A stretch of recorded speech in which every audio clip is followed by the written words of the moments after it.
100 prime numbers.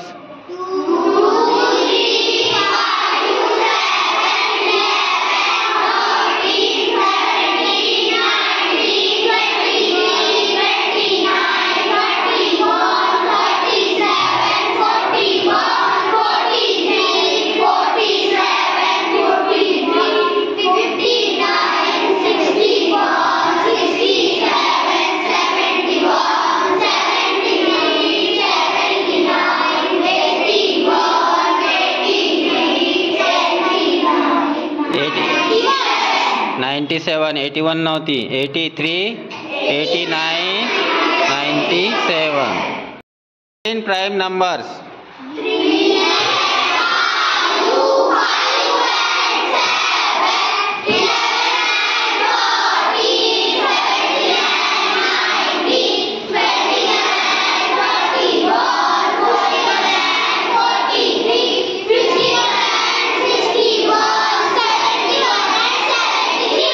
Good. Regular numbers.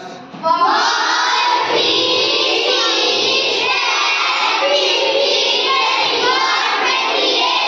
36, 45, 55, 66, 78, 91. Good. Divisibility test सांगा. 2 ची test काय आहे? 0, 2, 4, 3, 6. कोणत्या प्लेस मध्ये? 3 ची टेस्ट काय आहे? सम ऑफ डिजिट काढल्यावर काय करावं लागेल? डिजिटची समला 3 ने डिवाइड झालं. त्यानंतर 4 ची टेस्ट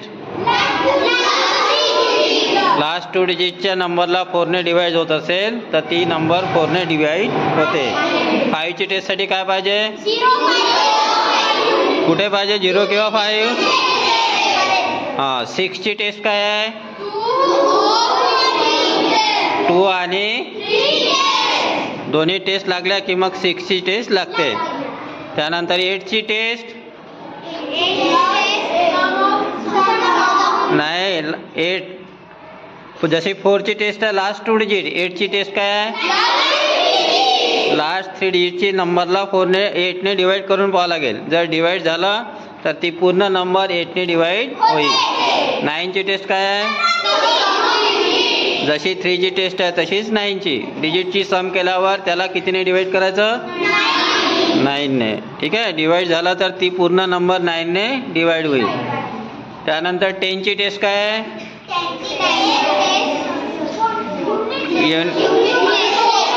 युनिट प्लेस मध्ये 0. त्यानंतर 11 ची टेस्ट काय आहे? Sum of odd places minus sum of even places. Odd places म्हणजे काय? पहिली, तिसरी, 5वी, 7वी, 9वी प्लेस. आणि इवन प्लेसेस म्हणजे दुसरी, 6वी, 8वी. ज्या नंबरला आपण डिवाइड करतो तिला काय म्हणतात? ज्या नंबरने डिवाइड करतो तिला वर जे आन्सर येते त्याला आणि खाली जे शिल्लक राहते. आता डिव्हिडंड काढायचा आहे तर कसा काढू?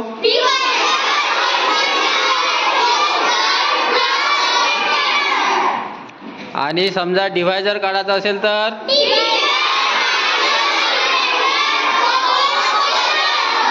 आणि क्वोशंट काढायचा असेल तर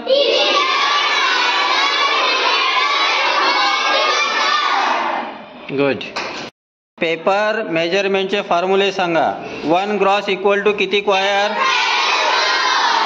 1 ग्रॉस इक्वल टू किती क्वायर? 1 क्वायर इक्वल टू किती डझन? किती डझन? 1 क्वायर इक्वल टू किती पेपर? 1 रिम इक्वल टू किती quire? 1 ream equal to 1 ream equal to किती paper? 480 paper. 1 gross equal to किती डझन? 12 डझन. ठीक आहे. आणि 1 रिम इक्वल टू किती डझन?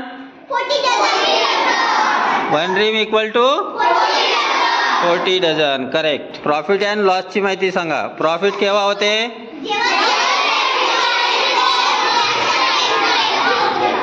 जेव्हा सेलिंग प्राइस कॉस्ट प्राइस पेक्षा मोठी असते. ठीक आहे. प्रॉफिटचा फॉर्म्युला काय आहे? लॉस केव्हा होते?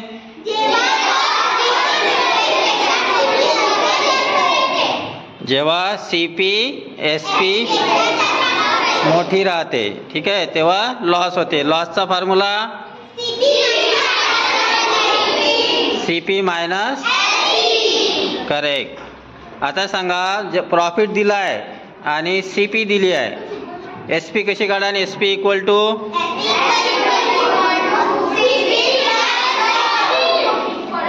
आणि समजा सीपी काढायची असेल तर एसपी मायनस प्रॉफिट. ठीक आहे.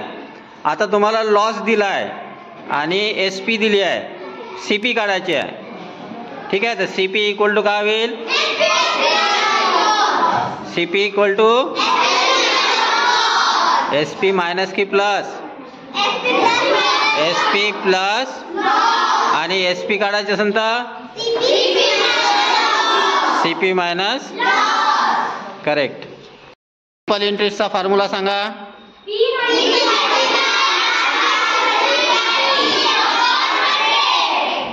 P multiply R multiply T upon P म्हणजे आर म्हणजे टी म्हणजे टाइम पीरियड. आणि समजा तुम्हाला आता पी काढायचा आहे, प्रिन्सिपल काढायचा आहे. कसं काढाल?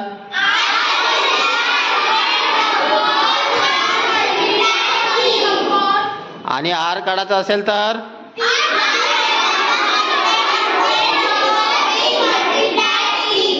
आणि टी काढायचे असेल तर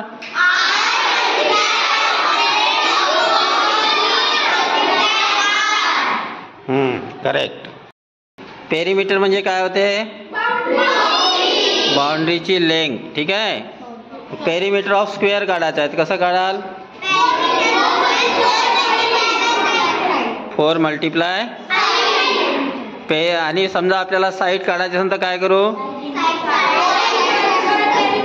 पेरिमीटर पेरिमीटर पेरिमीटर अपॉन. अच्छा. पेरिमीटर ऑफ रेक्टँगलचा फॉर्म्युला काय आहे? 2 मल्टिप्लाय. आणि लेंथ काढायची असेल तर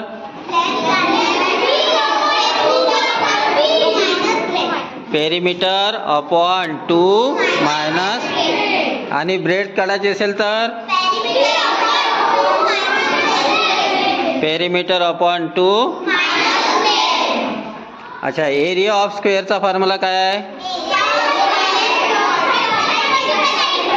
area of square equal to. ठीक आहे. आणि एरिया ऑफ रेक्टँगलचा फॉर्म्युला काय आहे?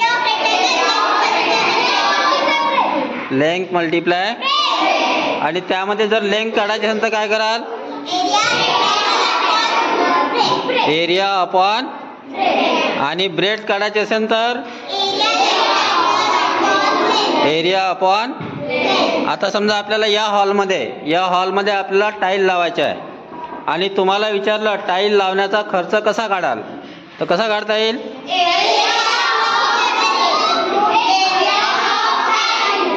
Area of room upon. अशा प्रकारे आपल्याला त्याचा कॉस्ट काढता येतो. समजा आपल्याला फेन्सिंगचा खर्च काढायचा आहे. आपण फेन्सिंग करतो, ग्राउंडला फेन्सिंग करतो, तर फेन्सिंगचा खर्च काढायचा आहे. तर तो खर्च कसा काढता येईल? नाही, फेन्सिंगमध्ये एरिया येतो का? मग काय? पेरिमीटरला. पेरिमीटरला रेटने. पण ते पेरिमीटर म्हणजे 1 टाइम फेन्सिंग होते. मग तुम्हाला जर म्हटलं 5 टाइम फेन्सिंगचा खर्च काढायचा आहे तर मग काय करावं लागेल? पेरिमीटरला पहिलं 5 ने मल्टिप्लाय. त्याचं जे आन्सर येईल त्याला कशाने मल्टिप्लाय करा? रेटने. अशा प्रकारे 5 टाइम फेन्सिंगचा खर्च काढता येतो. ठीक आहे. आता सर्कलची माहिती सांगा. सर्कलच्या मध्ये जो एक डॉट असतो त्याला काय म्हणतात? सेंटर. डायमीटर म्हणते सेंटर. ठीक आहे. सर्कलवरचा सेंटर आणि सर्कलवरचा कोणताही एक पॉइंट यांना जोडणारी सेगमेंट तिला काय म्हणतात? रेडियस. काय म्हणतात त्याला? सर्कलवरचे कोणतेही दोन पॉइंट जोडणारी जी सेगमेंट आहे पण ती सेंटर मधून जाते तर तिला काय म्हणतात? हा. सर्कलवरचे कोणतेही दोन पॉइंट जोडणारी सेगमेंट कोणतेही दोन, मग ती सेंटर मधून जाओ की नाही जाओ, तिला काय म्हणतात? कॉर्ड. काय म्हणतात तिला? सर्कलला किती रेडियास असतात? इनफायनाइट. सर्कलला किती डायमीटर असतात? इनफायनाइट. सर्कलला किती कॉर्ड असतात? Longest chord of the circle काय आहे? डायमीटर आहे. ठीक आहे. आणि समजा आपल्याला डायमीटर काढायचे असेल तर काय फॉर्म्युला आहे? रेडियस मल्टिप्लाय किंवा 2 मल्टिप्लाय आर बी म्हणू शकतो. ठीक आहे. आणि समजा तुम्हाला रेडियस काढायचे असेल तर काय करा? Diameter upon. अशा प्रकारे आपण रेडियस काढू शकतो. ठीक आहे. आता जसं आपण स्क्वेअरचा पेरिमीटर म्हणतो, रेक्टँगलचा पेरिमीटर म्हणतो, तर सर्कलचा पेरिमीटर नाही म्हणत. त्याला कोणता शब्द आहे? हा, त्याला सर्कम्फरन्स शब्द आहे. त्याचा फॉर्म्युला माहिती आहे का तुम्हाला? काय आहे? 2 पाय. ते पाय म्हणजे आपले पाय आहे का? पाय म्हणजे काय? त्याची व्हॅल्यू असते पायची. किती असते? 22/7 किंवा मग 3.14. या दोनपैकी कोणती तरी एक त्याची व्हॅल्यू घ्यायची असते. ठीक आहे. क्यूब आणि क्यूबॉइडची माहिती सांगा. हे 3 डायमेन्शनल ऑब्जेक्ट आहे. 3 डायमेन्शन माहिती आहे का तुम्हाला? 3 डायमेन्शन कोणत्या? हा, लेंथ, ब्रेड आणि हाईट. ठीक आहे. क्यूबला किती फेसेस असतात? 6 फेसेस. ठीक आहे. आणि प्रत्येक फेस कोणत्या शेपचा असतो? बरं, क्यूबॉइडला किती फेसेस असतात? आणि त्यांचा फेस कोणत्या शेपचा असतो? व्हर्टायसेस माहिती आहे तुम्हाला? क्यूब आणि क्यूबॉइड दोघांनाही किती व्हर्टायसेस असतात? 8 व्हर्टायसेस, 6 फेसेस. एजेस माहिती आहे? एजेस, किनार, त्याच्या साईड किती असतात? क्यूबला पण 12 आणि क्यूबॉइडला पण 12 एजेस असतात. अँगल्स कोणकोणते आहेत रे?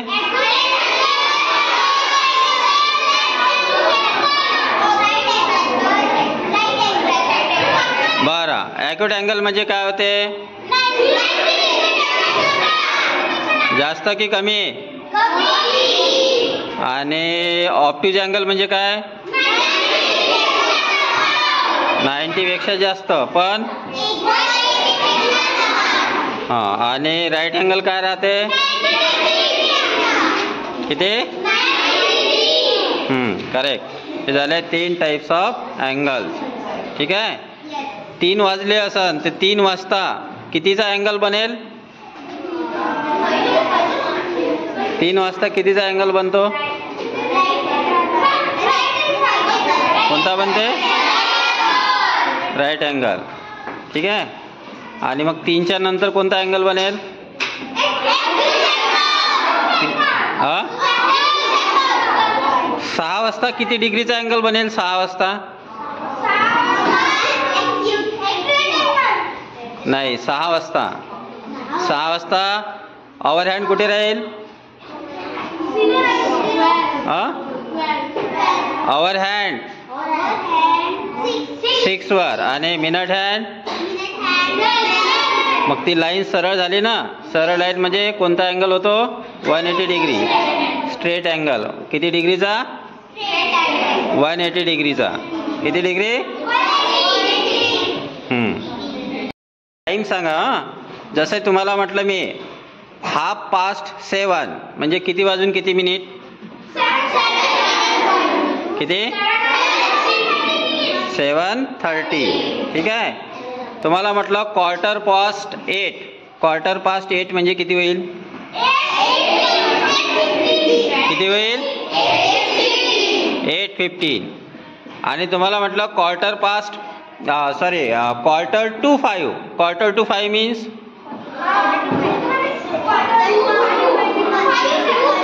क्वार्टर टू नहीं, क्वार्टर टू 5. 5 वाजायचे आहे ना. Quarter to 5 means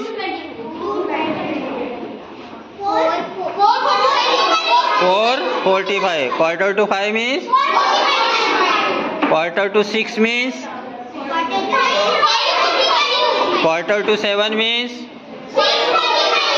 quarter to 8 means quarter to 9 means what it. अब टाइम के बारे में और बता. AM हम लिखते हैं. AM मतलब एंटी मेरिडियन. तो AM कितने बजे से कितने बजे तक रहता है? रात के 12 बजे के बाद से AM होता है. और PM कब होता है? PM होता है. ठीक है. 24 आवर क्लॉक में मालूम है आपको? 13:45 मतलब कितने बजे? 1:45. ठीक है. और मैंने बोला क्वार्टर टू 6 मतलब कितने बज के कितने मिनट? 5:45. अब 5:45 मतलब 24 आवर्स में कितने होंगे? 17. क्वेश्चन कैसे भी पूछ सकते हैं. जैसे